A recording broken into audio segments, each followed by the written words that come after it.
Let's get it! Broadcasting to you from a little grass shack in the middle of the Pacific. Live in the place to be. Well, they're actually in the Bay Area. Yeah, but they are the premier Pacifica show that shines a spotlight on positive Pacific Island. You listening to the sound. Role models coming brown every Thursday night at 6. East to west, we getting hurt. Brought to you by Pacifica by Design. It's the iconic Faika Podcast with your hosts, Naki and Carl. What's up, Naki? How you like them apples? How you like them apples? How you like them apples? Season 7. New intro. New video intro. We got new toys to play with. I love it. Shout out to our producer, Timena, for that amazing video intro. And if you're listening to this on the podcast, you're not checking us out on video, you got to go check out the video. Gotta go to YouTube to see it. That Gotta intro go to YouTube. is badass. It's badass. We might play it again in a little.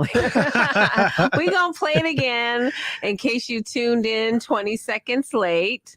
Hi, Maury. Again, we're our peoples that are checking in on Facebook. Manamea Strong in the house. Maury, our Moses, our regular peeps are tuning in. If you missed the intro, we're gonna play it again in a little bit. We're gonna play it because it's so badass. And it's so badass. You want to play it again? We'll play it one more time, just in case you was late to the party. Bang, here we go. Just in case you was late.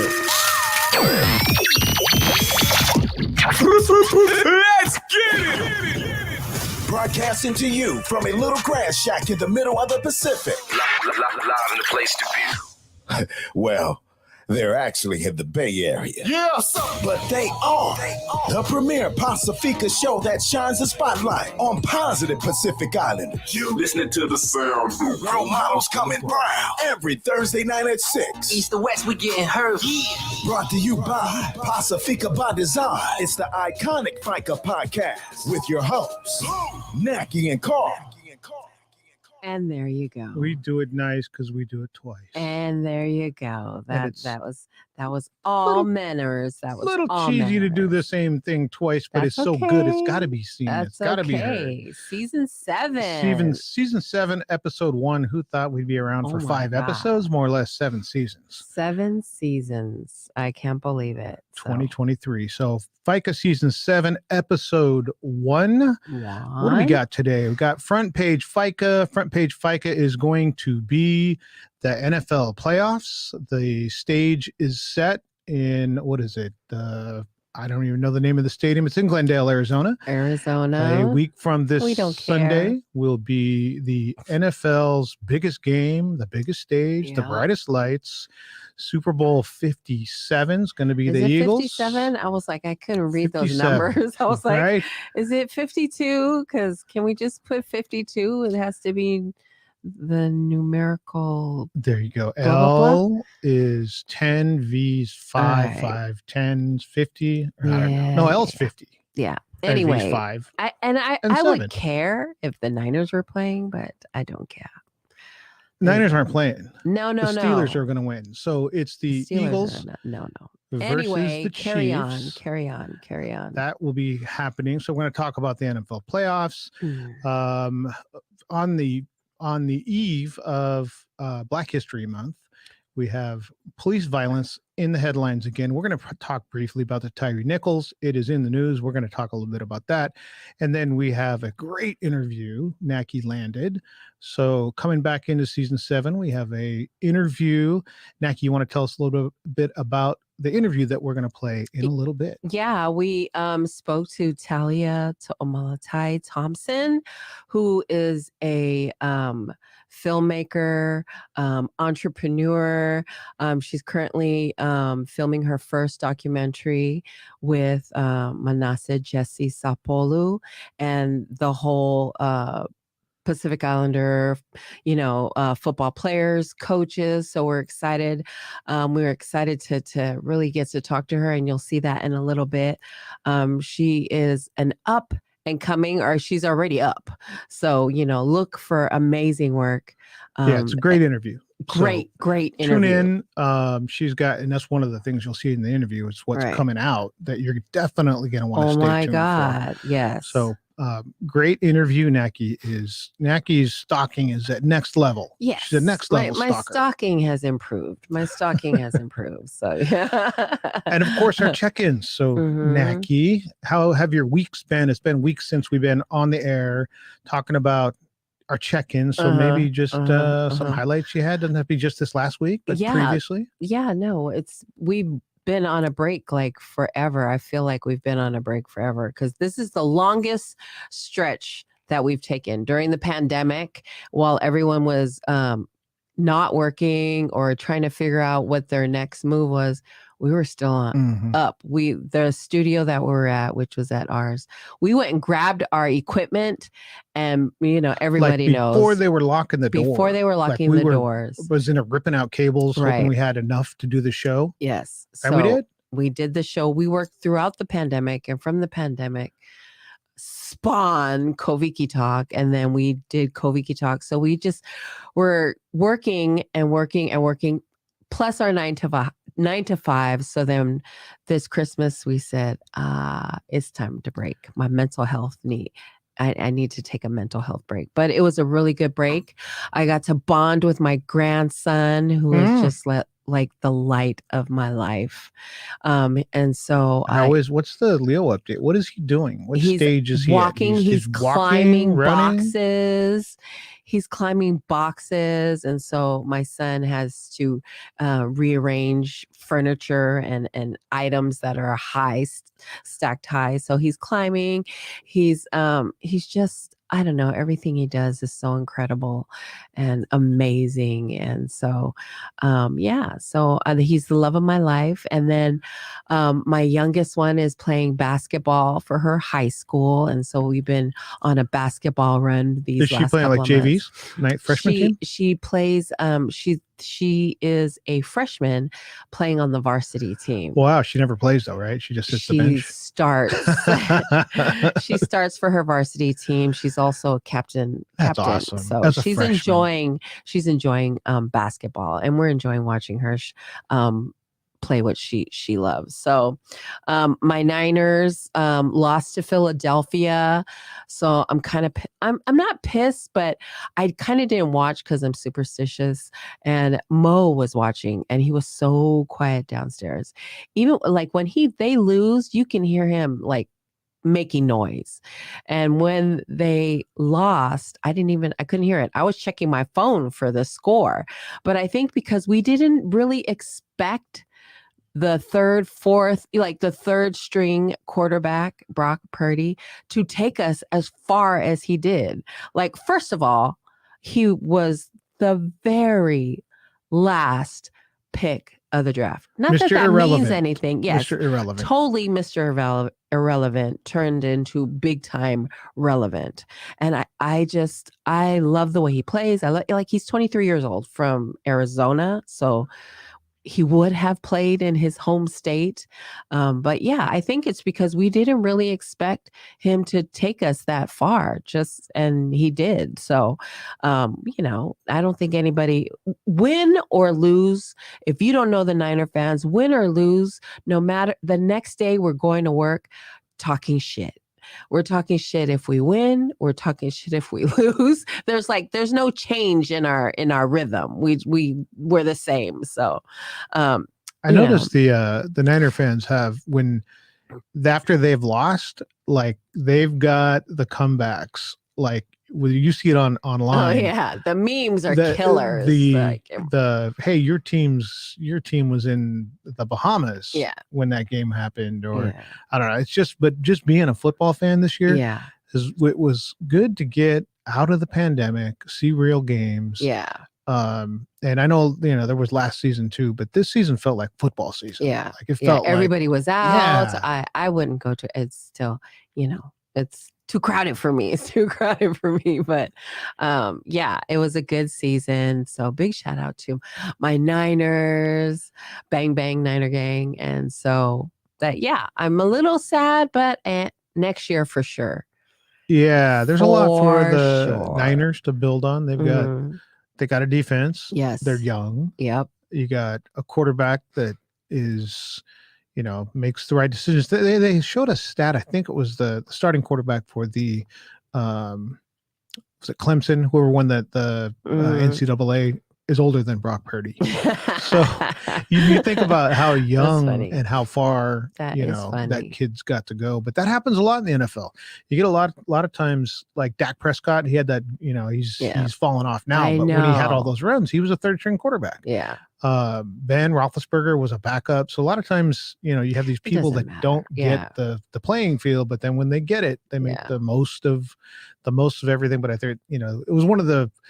I'm one of the biggest trash talkers against the Niners just to be that way. You're so irritating. But this season, I was thinking because of the defense, because the defense was that good, I was thinking it was going to carry you guys to another ring. Yeah. But when you're on your third string quarterback, they go down, and you're on your fourth quarterback of the year, it's tough to win. Tough to win in the NFL. And we're already talking about the NFL, right? The Eagles they locked up like the first seed in like week 14 or something. Yeah. And they cruise into the playoffs. They blow out the Giants. They blow out the Niners. Like that's a really all good fairness, team. Our quarterback got hurt like the first play. Like had Purdy not got hurt, I really believe we would have given them a run for their money. Yeah. So that was my Niners. That's all I have to say about that. It's Hawaiian language month also, as well as Black History Month. So we'll go learn you some history on both. I'm educating. I barely know my own, so I'm trying to learn. On that note, let's take a minute to talk to our followers. Like, who? If you know a native Hawaiian speaker that we would love to have on our show from a lot of different angles, but one of the biggest reasons is we haven't done a show. We've done Koviki Talk in a whole bunch of different languages. We haven't got the Hawaiian language down because we haven't found someone that wants to. Well, we just haven't found the right person. Right. There are Hawaiian speaking people that just don't want to. We just haven't found them on yet. camera. Right. So if you know of, or if you are a native Hawaiian speaker, get a hold of us because we'd like to have you on. Yes. So because of Black History Month, and of course we're going to be trying to educate ourselves with history, which everyone should be doing, and I'm doing that and learning more about my own history. And I talked to my mama, and she's been filling in on my family history, but that's way off. So I'm getting there. But that nothing new is happening in my life other than I chilled the whole break. I'm just worked, and I'm now I'm a hybrid worker. I have to be in the office at least twice a week. So at least twice a week. So that's it. That's all I got going for me. Like, life is good. My babies are healthy. My Lay was here for Christmas break, and she's back in Maine where it is like 2 degrees and it's snowing like crazy. So she's closer to Canada than she's like any other major city. She's across the street from Canada. So there you go. So big shout out to Maine. But that's it for me. Like, Mo is good. Everybody's good. Life is good. I'm happy to be back, chit-chatting with everyone. And so, how about you? Let's see. When did we do our last show? It was like before Thanksgiving, right? Was it? I don't know. It was sometime in November. It was a long time ago. A long time ago. And I think that, trying to close out the year, just trying to get a few things done. Been spending some time with my mom. I went up to Fort Bragg to hang out with her. Going to be headed back up there. Looks like this Saturday, maybe I'm going to go back up there. Nice. I got her a new TV, put that in there. Right. And then she's got this ancient cable box that I kept looking at the screen going, man, that's a old TV. And then I realized when I put the new one in, I'm like, oh, it's not the TV. Yeah. It's the cable box. Yes. The cable. So I called, I called Comcast, and I got to go pick up a new cable box and bring that out there, swap it out. So spending some time with mom. She's getting a little older and needs a little bit more needs a little bit more help. Yeah. And she hasn't always been the most receptive. Like, she's very independent. So she's pushed a lot. She's pushed back on, she wants to remain independent. But at this point, it's kind of, these things are going to need to happen to remain independent. So we're making an effort to make her environment right. That we're doing a lot of things in the family. Like, I don't know, having dinner time where somebody's going to cook, right? So somebody's responsible for the meal, or, those are some of the things. We've just cleaned out our yard.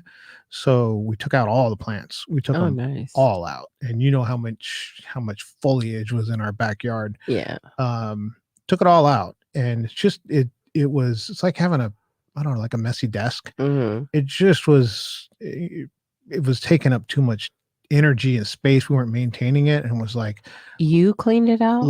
Heck no. Oh, I was gonna say, you cleaned it out? We hired somebody to do it. Okay. Yeah. And man, they did it. Like, they were in there in a day and a half. Oh, nice. They cleaned it all out, including the deck out behind the pool, the whole thing. Out in, if you look all the way to the left in the corner. Wow, nice. Took that out too. We're just getting a lot less maintenance stuff. So it's kind of like spring cleaning, but all at, like, we're doing a lot to get, more into maintenance and less into just mess. Nice. So, very nice. Garage is next. Nick has already kind of done the inside of the house, the floors and all those kind of things. So we're finishing that off. I think that's going to feel good to get done. Yay. It's just kind of one of those appreciative things. I really look forward to, like, this back half of the football season. There's been Sundays where, and I'm not usually normally a sit around and watch football games, but man, these playoffs, like, I paid attention to. And there was a point where the NFL called the Steelers and told them to shut it down so they could let somebody else win. Nobody cares about your Steelers. The Steelers, let the welfare go by and let the other who teams... really don't give a damn about your Steelers? Juju Smith. Juju Smith don't give a damn about your Steelers right now because he's going to the Super Bowl. He actually said it's good to be on this side of the ball, because the last time when he made the playoffs last year, they went into Kansas City and got their butts kicked. Yeah. So I think he's happy to be there. He's in a Super Bowl. A whole bunch of the boys are in a Super Bowl. We'll talk about that here a little bit later in the show. But I've just been appreciating things of, like, just watch a football game and really enjoy it. Or, I'm looking at some events or movies coming out or those kind of things that, I'm looking forward to just really enjoying those pieces of it this year. I'm going to focus on that, being in the moment, and getting somewhere in the Pacific this year. You and I still need to determine where that's going to be. But that was a good break, good mental health break. I know. Take a deep breath before we jump into season 7. Awesome break. I really enjoyed it. It was kind of what is it? Kind of sweet and kind of sour coming back because I'm lazy. But just to shout out some people who are tuning in online live. I said Maury, Mata Finau is on. Mata. Angela White Esau, Tala Williams, Johnny Lea, Rufina Lysenia, Tony Hernandez, Maka. Hi, Mak. Maka, Letulingasanoa? Nice. What's up, Mak? Yeah, everybody, thank you for tuning in. It's season 7. Who knew that you would let us get to season 7? We were worried about having 1 2-hour show. 1 2-hour show we were worried about. Here, still doing it. Still talking about, we're not exactly sure what we're talking about, but we're still here talking.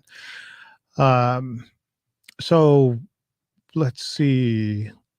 What you want to hit? Tyree Nichols. Let's talk about that for a second. Okay, you know why I think it's because he was born in Sacramento. He was born in Sacramento. He's born in Sacramento. He's a Niners fan. So that not just that, but Well, that. but there's pieces of that But that hit home, right? Yes, there's pieces of besides that him just being a that person hits of home. color, right? As he was living in California, and again, it's police brutality. The difference with this is that the police officers that he got stopped for traffic, driving erratically. Yeah, it's pretty vague, right? Yeah, pretty vague. So he was stopped and he was beat by police officers. 5 black police officers beat him, and so it's awful. And it's happened over and over and over again. And it's like, I think the shocking part about this is because the police officers were black, that it's brought a power lot thing. of definitely a power thing. It's Definitely not, a power thing. And I think one of the things, so I just got to ask you straight out, is it surprising to you that these things continue to, because we know if there's something on video, right, there's 1,000 things for everything that's on video that never makes video, right? Right. So these are the things that are showing up. But I mean, starting all the way back with 92 Rodney King, whatever year that was. Yeah. Right. All the way back then, 93, to ever since then, that kind of thing on video happens over and over and over. And it's still as sensitive as we talk about being. It surprises me that this is still out there in the way that it is. Because when you watch that, T and I were talking about it on the phone the other night, and we are just saying, if you took the badges and the guns away, that was just a bunch of thugs beating. That's a group of a gang or something. You know what I mean? That was just beating somebody up. If you took the badges and the lights out of it, and just saw the 5 guys beating up one guy, it doesn't look like an arrest. It doesn't. It just looks like they're trying to beat on the guy. It surprises. What if the cops were white? I think then Same. I think you would see 5. You would see 5. You would see 5 guys beating up one guy, and it didn't. To me, it didn't look like, because when they got done, did they? What did they do? You know what I mean? It was like they were just beating on him to beat on him. And being in loss prevention, I've been in over 1,000 arrests. A bunch of them get gritty. If you got 5 people, you lay on top of the guy and you can cuff them up. Like it's these weird things where they keep swinging the bat at somebody and saying, hold still, roll over. Yeah. When it just doesn't have to be that way. But it surprises me that it's still so visible. It's so, like, the body cams are out there. There's a cell phone, right? But if you notice, these 5 black officers fired right away off the, you know what I mean? So there's a big difference between if they were 5, in my opinion, if they were 5 white officers, they would be on admin leave, like before. 5 officers, if they were white, would be on admin leave, would be at home, still collecting a check, still not working. The difference is, and with these black officers, which both, whether you're black or white, it's wrong. But the way that the police officers were like fired right away, Blue Lives Matter, that whole, they're not backing you up. You know what I mean? There's no support for them. They're not saying there should be. We're just saying it's different. It's different. It's different. So there's still there was in my opinion, that there was a power trip there, but I think they lost sight of, no matter what, when it comes down to it, they're still going to treat you like you're black. You know what I mean? Like, or you're a person of color. It's a whole different. You have a whole different set of rules than if you were not a person of color. I think I wonder if the firings are going to be that much quicker now, like the George Floyd thing, because it's so visible, right? They fired people in the fire department. They fired some EMTs. Like it's like there has to be an immediate reaction, right? There has to be, they have to denounce it Right. But right away. This has to be it going forward, no Right. matter what color the police officer. And that's what I'm are. wondering. I'm wondering Yeah. if this is some growth, Right. or if it's still what it looks like. Because Right. as a person of color, I know what it looks like. Right. So I'll reserve a little until the next time, because unfortunately there's going to be a next time, Right. and see, because this one was like, whoa, they fired the EMTs that showed up. Right. They fired some emergency response personnel, not just the police. Right. They're like firing everybody. And I don't know, maybe that's after George Floyd. That's going to be the way that it's going to be going forward. I think that we're going to pay attention to that as a person of color, that, you know, you're going to look and see, are they treating everything like that? Right. Or, and I'm not saying I support what the officers did, but other officers have done the same thing or worse, and they've gotten more support. Right. Right. So there you go. Just saying. Yeah. And crazy that happens so close to Black History Month, right? Yeah. Like it, I saw the services. I think Mena put a picture of the one of the memorials that was out there. The services were today, I think, today or yesterday. And then you had like Al Sharpton, and you had people speaking there, and you know, it's like an open wound. Right. It's like, one more time, here we go. Yes. So, you know, just be careful when you're out there. It's like, just be careful. That's all. Yeah. Well, I mean, he unfortunately, you know, resisting arrest and those kind of things that were going on in the video. Like my goal, if I get pulled over, is to leave that. Right. I want to be able to drive away. So, you know, maybe I argue, you know, verbally or something, but I am definitely, I want to leave that roadside. So, you know, I'm just not going to get into. Well, he's getting arrested, he's getting beat, and he's screaming for his mom. So that is heartbreaking. And I think whoever you are, those police officers, if you hear someone screaming for you have no empathy, no compassion, to stop. You know what I mean? So it's crazy to me. And a video of them after where they're laughing and joking. Oh yeah, I didn't watch the video at all. After video, I just heard, you know, that one of them said it was fun. I mean, yeah, crazy stuff.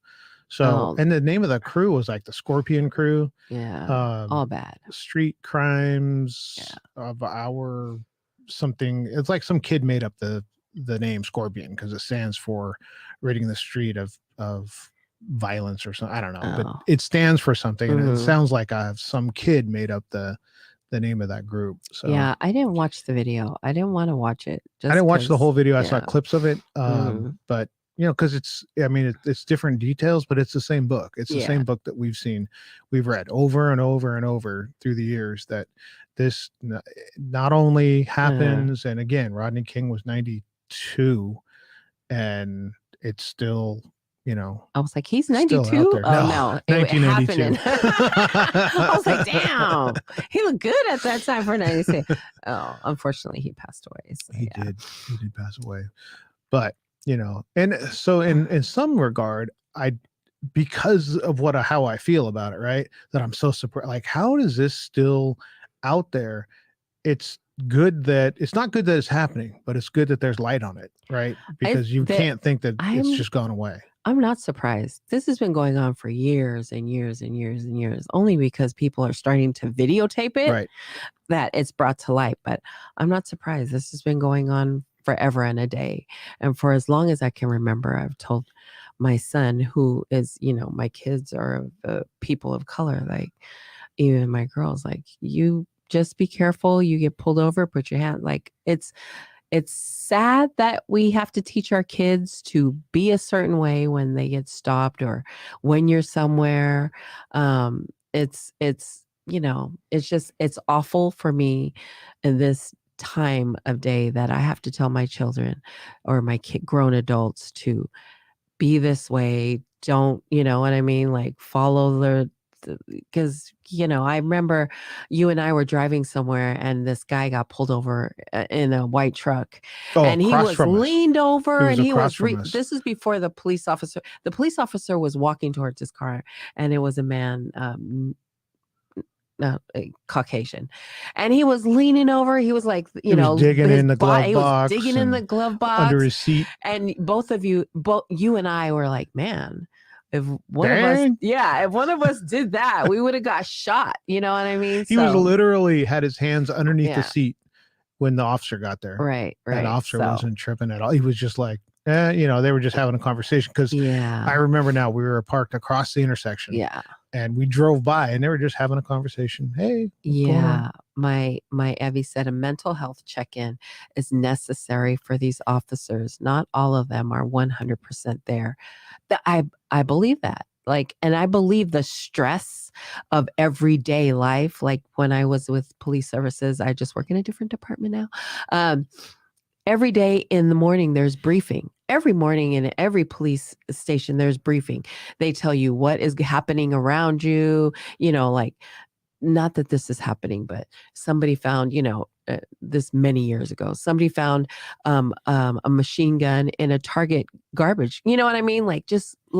They have to walk around with all this. Be careful of this. Don't do this. Check this. And I get it, but at the same time, they should get regular mental health checkups. I believe it's a traumatic job, and to say that it's not, and then to deny how tough that job is that's impersonal, and it's not realistic. But in the end, that's the job you've signed up to do, and that's the job you get paid to do. Then you got to do it. Because you see those things where the person's cuffed and they punch him anyway, and they're like, yeah, but he spit at me, but he got him cuffed, and you got him in the back seat of the car, but you're gonna kick him a couple times. It's that's not good. That's not what you're signed up for. My Evie said, I have to control myself because out of all my mama's kids, I will cuss an officer out. That is 100% true. That is my baby. She get that from me. She get that from me. So the goal is to drive away. The goal is to go home at the end of your stop. So anyway, of course, prayers and love to his family and every family that this has happened to throughout the years, because it continues. It just got videotaped. So there you go. That was a lot, right? That was a lot. So, we talked about NFL. We talked, well, not really, a little bit. We've got the playoffs coming up. What are you doing for the Super Bowl? Super Bowl, we're doing nothing. Doing nothing. We're not celebrating. The Super Bowl it's not a thing that the Mullies will be celebrating. You're not going to go anywhere? No, I'm not going anywhere. Mo will probably watch it on the couch. I will be upstairs doing PBD or working. The only thing I care about is my numbers that I've for my football pools. The pool. So yeah, that's all I care about. Just send me my money. Send me my money. I even the commercials have been disappointing for me these last couple of years, because not the halftime show last year. What was the halftime show last year? Snoop and Dre, Mary J. Blige, good. and 50. That was good. That was good. This year, is it Rihanna? I don't know. Is it Riri? Yes, it's Riri. Riri is your girl is going to be performing. So I may watch that. I like her. So yeah, but I used to watch Super Bowls when the Niners weren't playing. That's a lot. Just for the commercials, and I don't watch them. The commercials are not that good anymore. Not that good. I still tune in for the commercials, but they're not as good as before. And I don't know if I'm just not into it, but I remember Bud Bowl and all the frogs and all those different themes. The genius, the first time I seen this commercial, the Snickers commercial, where Betty White comes up to the huddle with the football game. Whoever thought of those Snicker commercials, genius. You ever see some of those commercials, you see them in their garbage, right? And you're thinking, somebody wrote that commercial, got paid, and then sent it in to somebody, and somebody said that's good. Yes. And then somebody else said, okay, I'll pay for it. Yeah. And then and I just look at that, I'm like, dang, that's garbage. Yeah. And then other times like that, there's other commercials where I'm just like, dang, that's that Snicker commercial is the best. And so, and it's not just Betty White, but other commercials after Doritos that. Usually has a good, they have a good Super Bowl. Yeah.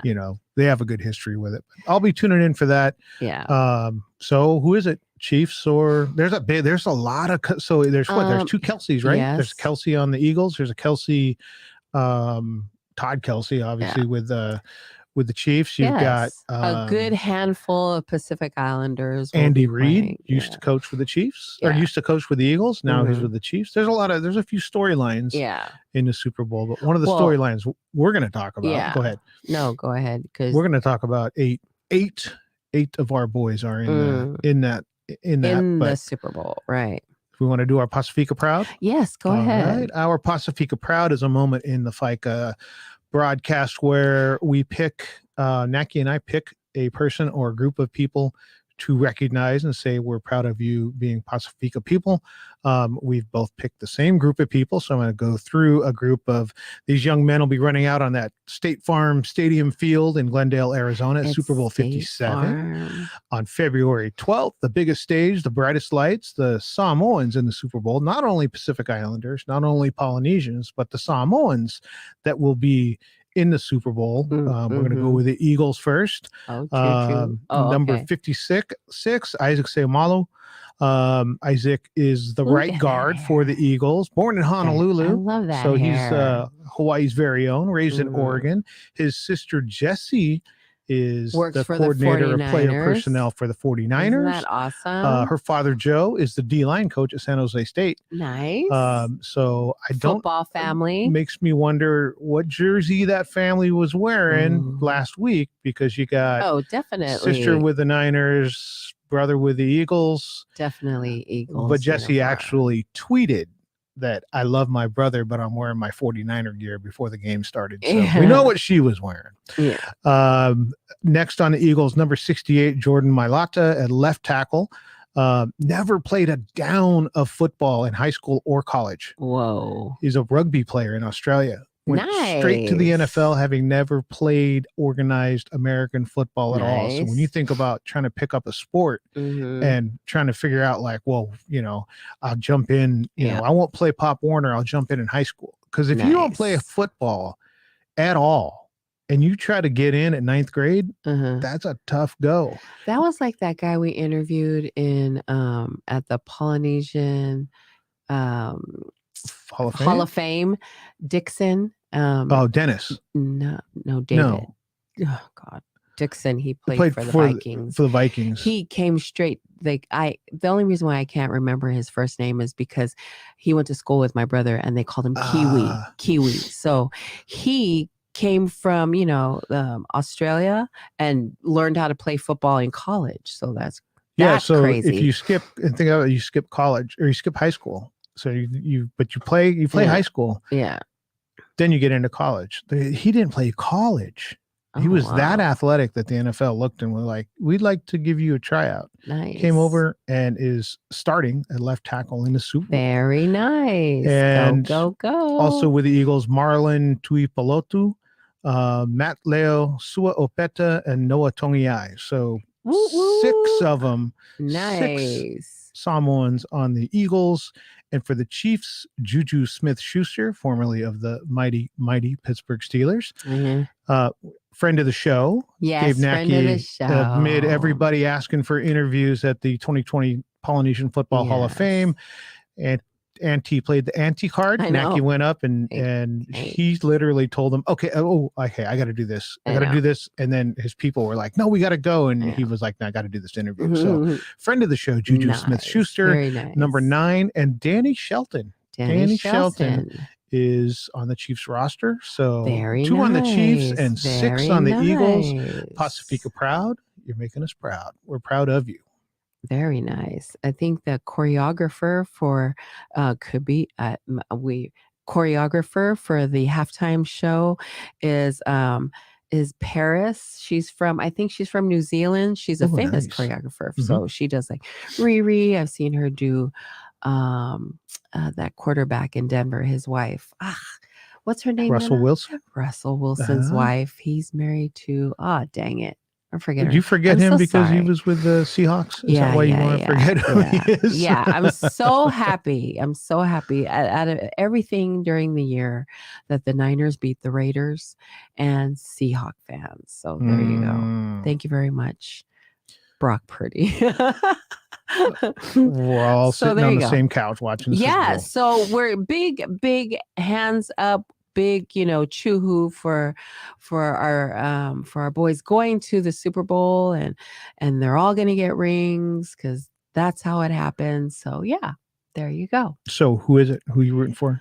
I think I'm going to Eagles go because with. they got 6, or Do they have 6? they have 6. Oh, six 6. of Yeah. the- No, I think I'm going to go with. Yeah, I don't really care. Let's go with Juju. Can you root Let's for go the with Eagles Juju. knowing No. what they did to your Niners? I can't root. Okay. So I'm going to go with Juju and Danny Shelton. Okay. That's who I'm going for. Chiefs fan. I'm not really a Chiefs fan because I don't really like that quarterback because No, he just kicked for a our day. butt. Just But for the day, I'm going to go with Juju and Danny Shelton. There you go. Up, Nick? How about you? I think I want the Chiefs. I'd like Okay. to see Juju get a ring. Yes, me too. And yeah, I mean, I'm not it's hard to be a fan of another team, Yeah. but man, Mahomes injured, limping around the field, Still found a kicking way butt. I know. to It's get so it done. irritating, though. Yeah. It's so irritating. And Danny Shelton is from Auburn, Washington, and so Done a lot of work in West Samoa. Coast. Yes. So this is a good segue into our interview with Talia To'omalatai Thompson, who is owner of Studio 415 Productions, Talia Thompson Productions. So we are going to we'll be right back. What's up, Naki? What's up? It's season 7. We're in it, and we're kicking it off with talking to another positive Pacific Islander role model coming to us by way of lineage that we all, as Polynesians, Pacific Islanders, she has an uncle that we've probably all heard of. We're going to hear her story. Naki, can you talk to us about who our amazing guest is today? Yeah, she's the amazing, ever so, I can't even start. Talia To'omalatai Thompson. She is our guest today. Talia is a sports documentary filmmaker, currently producing and directing her first feature film, Pacific Roots, Our Football Legacy. And it's starring a 4-time Super Bowl champion, Jesse Sapolu, Go Niners. It tells the story of Polynesia's football journey, shared through some of the greatest Polynesian athletes and coaches to ever play and teach the game. She is loving the experience and memories that she has been able to create with her family, best friends, Uncle Jesse, and the Polynesian football community. To be able to work so closely with them, the Polynesian football players and coaches, and knowing that they trust her to tell their stories has truly been a miracle. And she thanks God every day for the opportunity he has blessed her with. As a journalist, she wants her interviewees to feel safe and appreciated because these interviews are not typical. They're emotional, spiritual, and full of power. She has been able to be a part of unveiling the gems that light our stories, and for that, she is grateful. She played D2 volleyball for the Academy of Arts University in San Francisco, California, where she graduated with her Bachelor of Arts in Communications and Media Technologies with an emphasis on sports journalism. Talia was born in San Francisco, California, was raised in Laie, Hawaii. Thank you, Talia, and welcome to the Faika Podcast. Thank you for having me. Yeah, thank you. We're so grateful to have you on. And I think what caught my eye is I'm always stalking Instagram and surfing the web, and your name continuously pops up. If you Google Pacifica journalist or media, your name pops up. And I was like, oh my God, you're on my news feed. How did you find your journey? How did you find this journey? Well, first off, again, thank you for having me on the show. It's kind of funny because usually I'm the one that's interviewing people, right? So it's kind of cool being on the opposite end. I feel like full circle. So just to going back to, I guess, the beginning of the journey. So my dad's he played basketball at San Diego State University. And then on the other end of it, my dad's Afghasi, my mom's Samoan. So, we spoke about it earlier about, your traditions. Our traditions are oral traditions, right? We storytell, we whaikakala, right? We love to just talk. So I think naturally the combination of my dad being a former athlete and then my mom being Samoan, right? So you're kind of combining storytelling and sports, right? And then on top of that, my dad, being who he was, being just a sports fanatic, he actually used to give me Sports Illustrated magazines, and I would have to do them as homework. So Oh, he'd wow. make me read the Sports Illustrated magazine, and then I'd have to like orally tell him what I read about, who the athlete was, where they came from, what some of their stats were.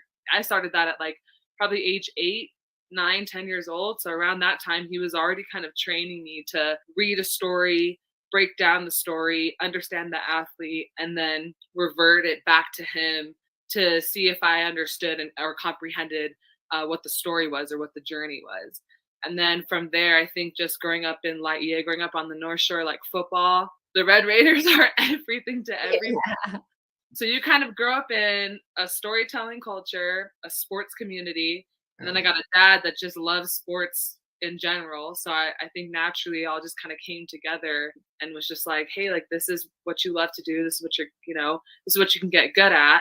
So just follow this pathway. That's kind of where it started. And then from there, it's just kind of taken me all different directions. So that would be how it started. I think it was a natural thing, but I think there was a little push from my parents and from my community on recognizing like what you could be good at and using the best parts of you to your advantage. Shout out to Dad. Shout out to Dad. There's so many things in your bio that I looked at and I was like, "Ooh, I want to talk about that. Oh, I want to talk about this."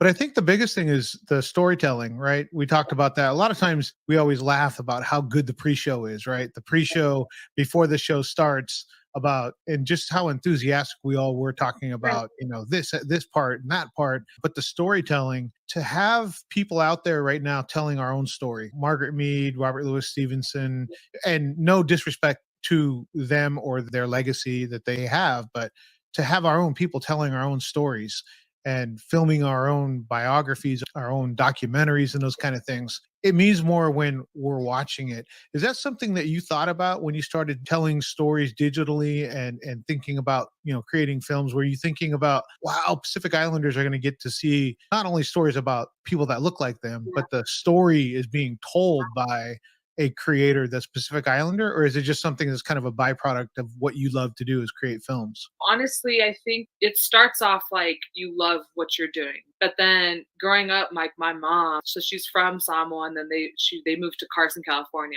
But I think for her, she's always instilled in us like being proud to be Samoan, being proud to be Polynesian, right? So when you mix that pride with what you love, right, you naturally are like, well, why don't I just tell stories from my perspective that other Polynesians can resonate with?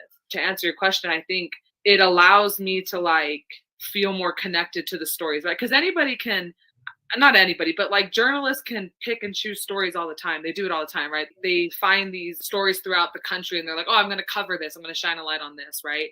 But I think when you're doing it with your own people, there's like a certain energy, there's a certain power that comes with it, right? Because you're telling like the stories and the histories of like our ancestors, and you're kind of bringing it to this century, right? So on top of like your own emotions that are tied into it, like I can feel it from all around me. Like I can feel my grandparents on set. I can feel like, just the lineages that are tied within me. So when I'm doing what I'm doing, it allows it to feel important. It allows me to like feel like I'm giving back in a way that I wouldn't feel like I would be doing it if I was covering other stories that aren't necessarily in my wheelhouse, if that makes sense. Perfect sense. Makes perfect sense. And going back to what you're saying about Margaret Mead and Robert Louis Stevenson, like they were amazing storytellers, right? Amazing authors, but at the end of the day, like they don't have Polynesian blood. So sometimes when they're telling a story, they're telling it from their perspective. But when it's like us, and we're sitting there, and I'm sitting there with like these athletes or these coaches, and we're talking about Fa Samoa, we're talking about why we do what we do. These athletes and these coaches are more prone to like answering my questions and giving these very valuable sound bites because they're like, oh, she gets it. She can safe keep what I'm saying to her, because otherwise they'll feel like it's just pinging off.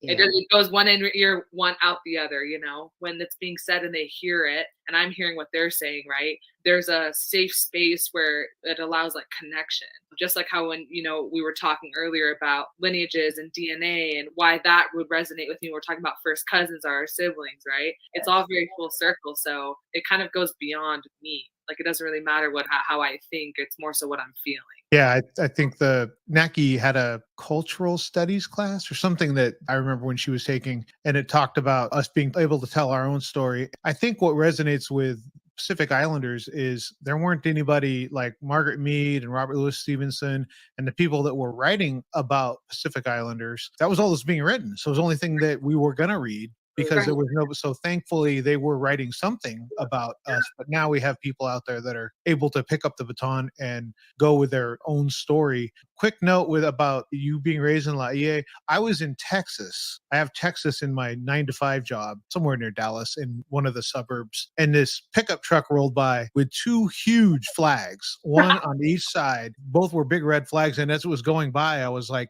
it kind of caught my eye. We were sitting at a restaurant on a patio, and I kind of looked out, and it more of like, what is this big, huge flags going by? What is that flag? Kahuku Red Raiders. There you go. In the middle of Texas, there's the Kahuku Red Raider flag, big, huge, like 6-foot flags flying behind this truck. I was like, and it didn't even.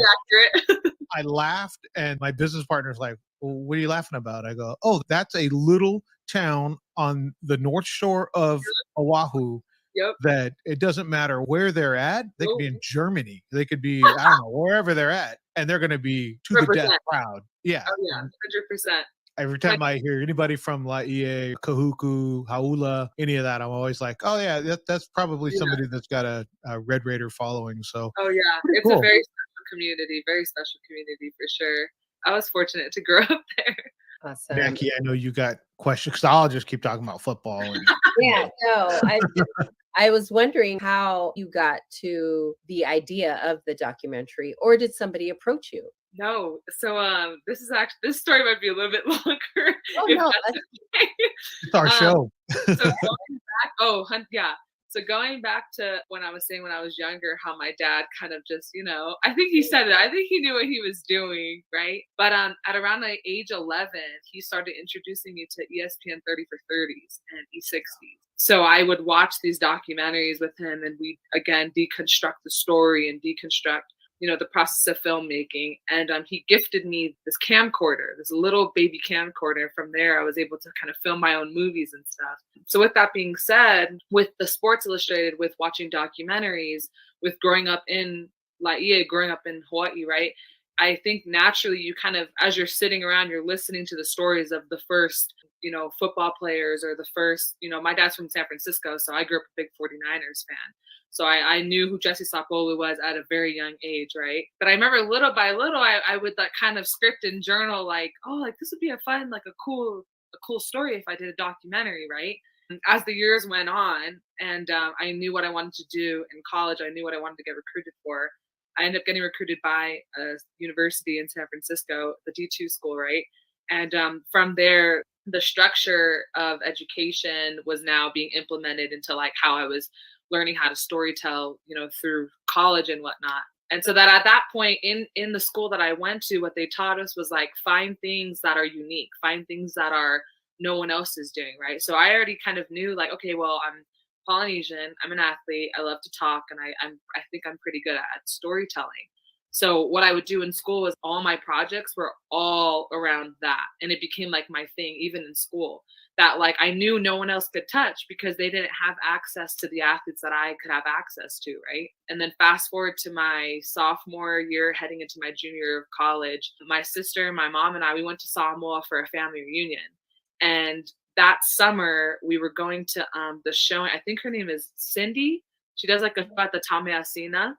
Mm-hmm. We went to the Tameasina, and that night is when I saw Uncle Jesse. Everyone out there kept calling my sister and I like Genya Palangis because they just were like, oh, you don't look Samoan. I was like, well, I think I look Samoan. But I saw him in the lobby, and I was like, Mom, like, and me, like, I don't get starstruck. I believe we're all humans. Like, I don't, the only person I get starstruck is if I saw Jesus. Like, that's it, right? But I don't get starstruck. But for some reason, like, I saw Uncle Jesse in the lobby, and I was like, oh my gosh, like, I want to interview him because I wanted to do it for a school project. Like, I just wanted to interview him for a school project. So I was like, Mom, like, can you take me? I want to go meet Uncle Jesse and stuff. She's like, okay. She goes over and she's talking to him in Samoan and saying, my daughter wants to be a sports journalist. She'd love to interview. And he's like, oh yeah, okay, sounds good. So we connect, we start talking. And I think from that conversation, he was picking up on like, oh, she's actually like, she's pretty knowledgeable in what she's talking about. And then sidebar to that, one of my mentors in school was Joe Fonzie, who's a well-known. Oh yes, he's Yes. Oh my God. So 2 or 4. Girl. Yeah, Fox Sports. He's still there. He's still there. Yeah. So he's one of my mentors. Like he's taught me so much of what I know. Oh. And then on top of that, my school's director, Janiana Harrow, she went to Farrington. So I told them Janiana Harrow's my director and Joe Fonzie's my mentor. And as soon as I said those two names, he was like, oh yeah, like let me give you my email. I reached out to him about a month later. We had a meeting about it at the museum. At first, it was just me and one other cinematographer. In this meeting, I told him, you know, Uncle, I'd love to do a documentary on you, and I'd love to, you know, tell your story. Like, would you let me tell your story? And he's like, yeah, let's do it. He's like, let's do it. And then a couple of days after that, my mom got connected with Vaisika Hema, who hopped on a phone call with me, and then he invited me to come out to Hawaii for the Polynesian Football Hall of Fame week. Then it was out there that I just established like these relationships with them. And then I told Uncle Jesse, all right, Uncle Jesse, like I want to take this a little bit further. I want to start interviewing other athletes to carry the story. And he was like all for it. That's kind of how it all started. And ever since then, it's just been this whirlwind of trial and error. And I think just like he's just become like one of my mentors, and just like the relationship that him and I have built, and the relationship I built with his wife, Auntie Lisa Sapolu, and then his family. Like, I think at the end of the day, people can really sense, especially very spiritual people like Uncle Jesse, they can sense people's intentions, right? So I'd like to believe that like the way my parents raised me allowed like wholesome intentions to come through, to the fact where like now he's bringing me into his world and he's trusting me with this story. And now it's just an extension of everyone else is trusting me with the story. And it's just, again, like just building relationships and genuine connections. Sorry that was so long, but that's it totally makes sense.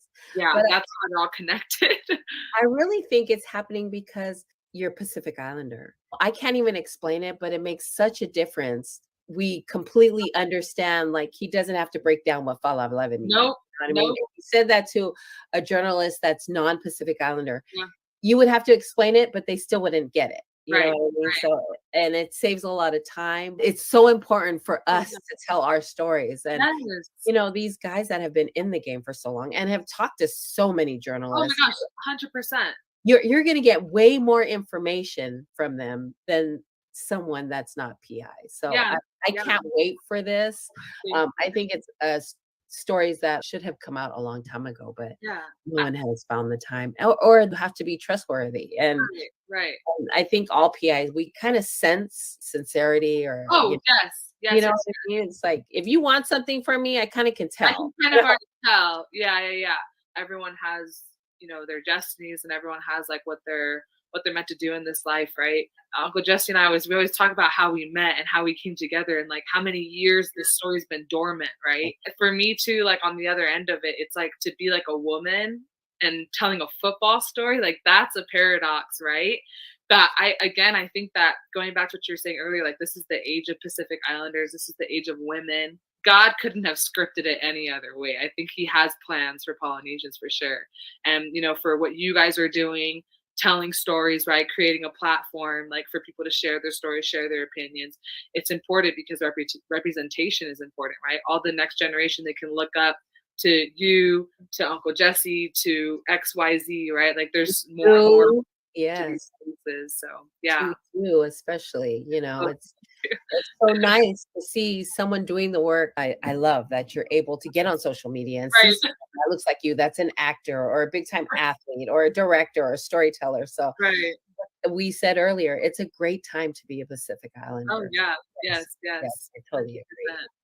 Do you get into the ethnic discussions with Jesse about like Polynesians make up 0.4% of the U.S. population, but make up 4% of the NFL roster? Like the exponential overrepresentation from a good standpoint of like why I read the book Tropic of Football. I have that right here in front of me. Yeah. Uncle Troy Polamalu gifted it to me. And it's really a great book to talk about. Yeah. Really, it's not about necessarily Pacific Islanders or Polynesians. It's about Samoans in the NFL. And it goes through like Baba Pisa, Al Lolotai, the history of the first ones in the league. But, the second there was one in the NFL, they're already massively overrepresented because the population is so small. It'll be interesting to see that from a Samoan's perspective of having been in the league, seen the growth of Polynesians in the league to where it is now, and where, one of the things that I really like in the NFL is when Naki and I were young, which was years before you were young. Many moves, child. Many moves. They didn't even try to pronounce names, and it did not matter was a Polish name or a Polynesian name. Yeah. They didn't really try. If the name was multiple syllables and it wasn't easy to say, they just like blurted it out, and however they said, they just murdered. Now you can tell they they figured out I've got to be able to say the name right, or at least give the culture and the community an idea that I at least tried. Like I went and asked what it was. They're not slaughtering them. They're not always getting them right, but it seems like a cultural awareness to have NFL commentators, or all sports commentators really, actually learn how to speak, the names. Do you cover things like that in I'm so looking forward to this now. I'm like, we got a well, just tangent before I answer that question. So what's interesting is obviously it's the era of diversity and inclusion, right? What broke through that in 2017 when Tua Tagovailoa came to replace Jalen Hurts, right? None of those reporters and or journalists or commentators learned how to say his name, because the whole season he hadn't been playing, right? So when he came on the field and they were like mispronouncing his name, right? That showcased how much studying that they were actually doing, right? And Joe Fonzie surprisingly taught us, like, this is why you have to learn how to phonetically pronounce names in every aspect, because you never know who's going to come on the field. Right. So I think for Tua to come out, he broke that mold of like, you're going to say my name and you're going to say it correctly. Otherwise, don't say it at all, right? Because our last names are everything. For him to enter into the era of, I believe at that time, that was when social media really started to take off. Everyone started getting Instagrams, right? Everyone started kind of being more vocal on social media. So it allowed us to like shine a light on the commentators and the journalists and the reporters. Is like, hey, like, you're not going to just start slaughtering our name anymore. Like, we're going to say something to you if you're going to do that, right? On top of everything that the Tagovailoas represent and all the good that they do, I think he technically, I want to say, was the one that actually really broke that mold. Obviously, Troy Polamalu and everyone was learning how to say his names. But as far as, like, saying names correctly and understanding where they come from, I believe it was, like, Tua, that the Tagovailoa last name, because everyone that game was struggling how to say his name. It's embarrassing when that's right. Well, a lot of it was like Troy wasn't the big national NCAA come in the second half of the national championship game, win the game, become a first round pick. Kind of like he was a draft pick by the Steelers, but then he kind of grew into superstardom. So the name, you started to learn it because he started to be in highlights. With Tua, he was on the top of the stage from day one. Like the first time people really, the mainstream saw him was in the second half of the championship game. They were like, oh, they're going to bring that other kid in. And those announcers, they knew that he might come in. So I think they actually were like, ooh, look at this name. Like they kind of had some heads up. The NFL had it wasn't like Troy, where it was a couple years where he grew into being a star.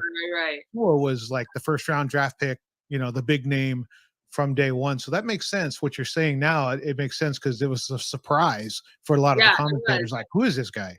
Exactly. And I think I think social media, everyone has an opinion now. A random person on Twitter can at the NFL and say something to them, right? Where before that wasn't a thing. So I think it allows people to be held, accountability for how you're pronouncing our names, because it is really important to us how you say our names and stuff. So, but to answer your question about if we are having these conversations for the film, 100%. I actually had the privilege of interviewing Mike Upati 4 days ago, and that's what he said. He literally said, he was like, he goes, you look at the stats, you look at the numbers.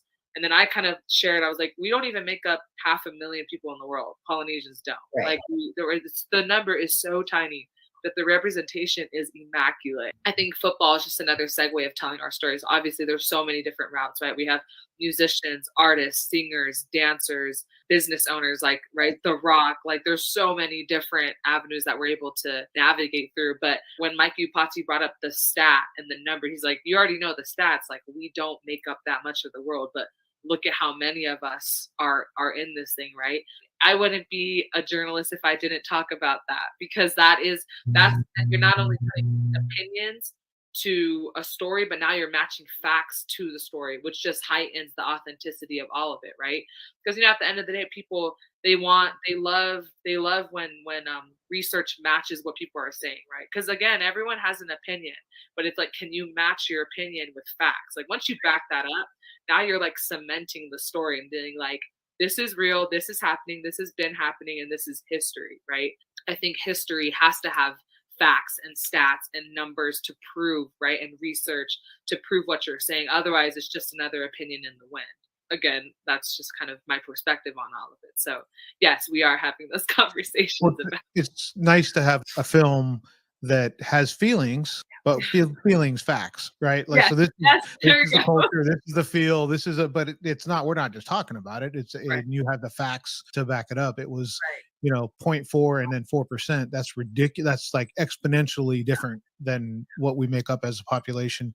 Do you see yourself, and a lot of times we talk to what we call our positive Pacific Islander role models, especially the younger ones might have a hard time seeing themselves as a role model, that there might be a young Pacific Islander female that sees what you're doing and goes, I thought about doing that, but I never knew that there were people doing that look like me, a Pacific Islander woman doing those kind of things. Are you aware of the wake that you have, or are you just kind of involved in your passion? You're doing what you love. Do you see the kind of the shadow or the ripple that you cast? I think the way Samoans are taught, right? Like humility, respect, discipline, that's like the real foundations of how we're raised, right? So I think my parents would fussy me if I tooted my own horn. Just because I wasn't, we weren't raised to like mountaintops, right?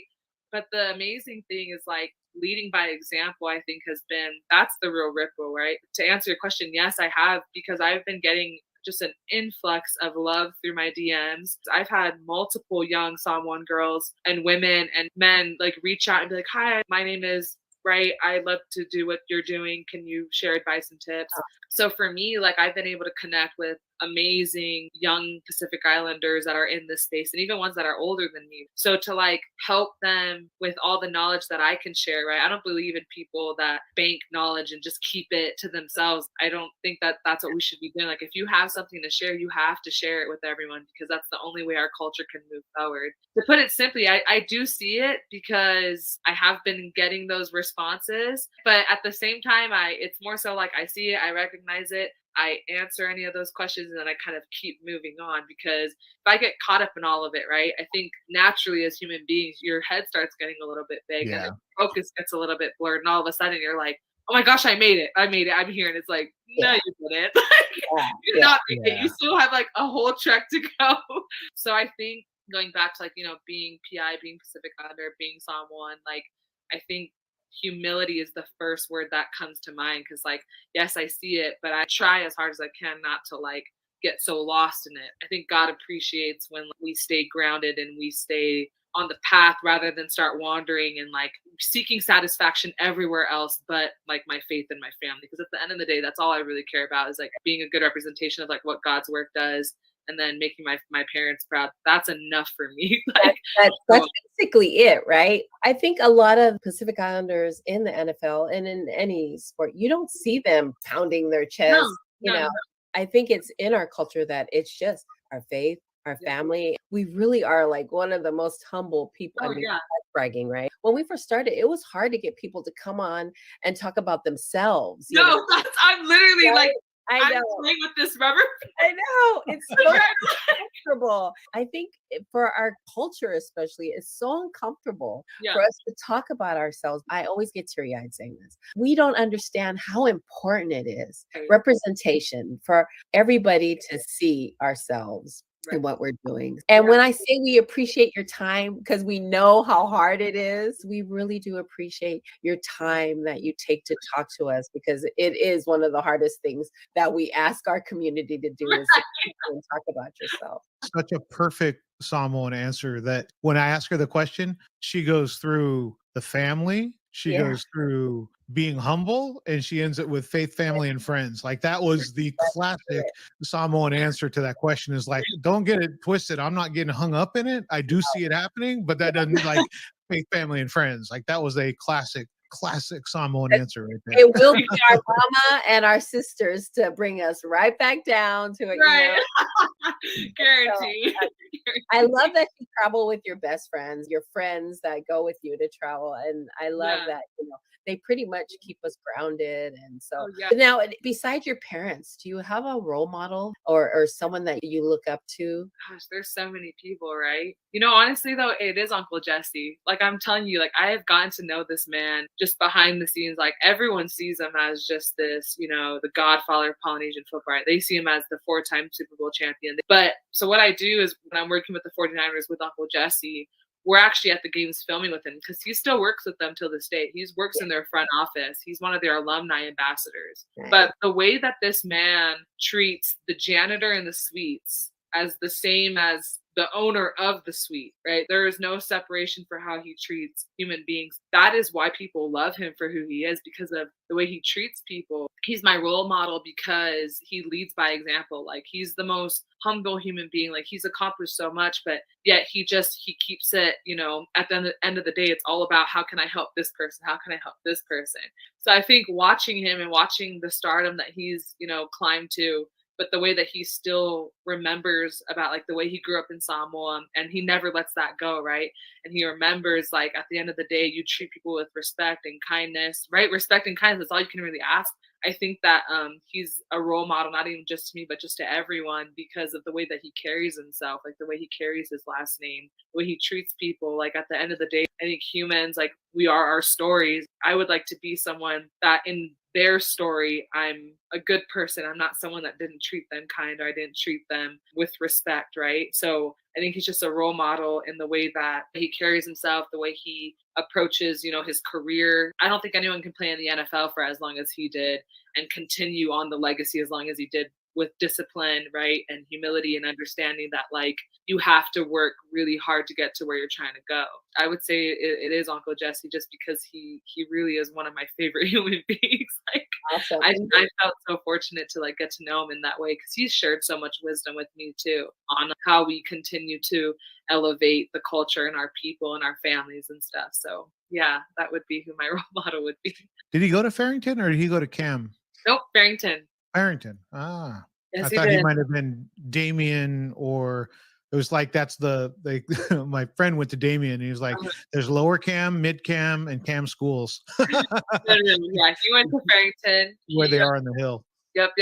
Yeah, Farrington. Played for the Govs, played for UH, got drafted by the 49ers, and then only played for the 49ers. So that's so awesome. Awesome. Well, that's good. That's a good role model. Yeah. We usually ask our guests that. So we ask you, who's your role model? And then we get a hold of them and try to get them on FICA. Oh, yeah. He ain't going to come on our No, I'm sure he'd love to. I can ask him if you'd be available for one. We appreciate your time. We know we've taken a lot of your time. No, you're good. We look forward to all the work that you're going to be doing. And we look forward to seeing you get an Oscar, girl. We look forward to that. Is there any shout outs you want to do before we let you go and let you have your day? Oh, shout outs. Just my family, all my friends that, they know who they are. And then my team, they've just been amazing. We were all best friends in college when we started this project. Oh. And now we're, our team's growing and stuff. So just everyone that's been on the journey with me since the beginning, they all know who they are. I don't think I need to go through a whole list, but yeah, everyone that's like just supported and been there for me when it's been hard and the ups and downs, because there have been a lot. So yeah, I'm just grateful for all my people, if that makes sense. So can people learn more about the film at PacificRootsFootball.film? Is that .com? PacificRootsFootballFilm.com. Yeah, that's kind of our front end. At first I was like, oh, I just want to fly underneath the radar with this, but it's kind of growing, so I can't really get it under the radar. So the website's a great way to have a front end where people can see it from the front end. That way I don't feel like I have to reveal so much of the back end. Right. Aside from if I'm asked, I'm gonna share it. But if I'm not asked, then I'll let it come out the way it's supposed to come out. But yeah, the website's a great way to be updated on who we've interviewed and what the story is about. And then the Studio 4 and 5 Productions Instagram, that's kind of like all the behind the scenes stuff that will be dropping we started earlier this year. So yeah, we'll just be like kind of letting people behind into the world of documentary filmmaking and stuff. So yeah. Awesome. We will post all that on our social media. We appreciate your time. Congratulations. Congratulations and thank you so much. Thank you so much. And there you go. What a fun interview. She's awesome. She's amazing. Please go follow her on all social media outlets and watch her journey unfold of this documentary of Manasseh Jesse Sapolu. So yeah, I love it. We saw Tua Tagovailoa in the video, still in concussion protocol. So our thoughts and prayers go out to Tua's family, all the people that love him. Hopefully that all works out. Yeah. So yes, go follow Talia on all social media outlets. Follow her journey. We appreciate you. We are going to call it a night. Who's on next week? Next week we have Chaz Puefua, who is Party Wish. So look forward to that. She is an entrepreneur out of Carson, California. So check her out. Please go follow her on social media as well. I do, before I close this out, you have anything you want to spit out, or are you out? No, I think we went over everything before Talia got to talk. I can't wait till her film comes out. Yes, that is one of the ones that I'm like, what film festival is it at? Because I'm going to go see it. Yes. So, like I said, go follow her on social media, watch the journey unfold, go, follow her, stalk her like I did. And then next week we will have Chaz Puefua. I just wanted to, this is our 7th season. So I'm so grateful for all of you that stuck around and let us talk about anything and everything and go and come back and go. And so thank you for letting us ramble for the last 7 seasons. We appreciate you. God bless you. Hey, Phil, come back to FICA with us. Love y'all.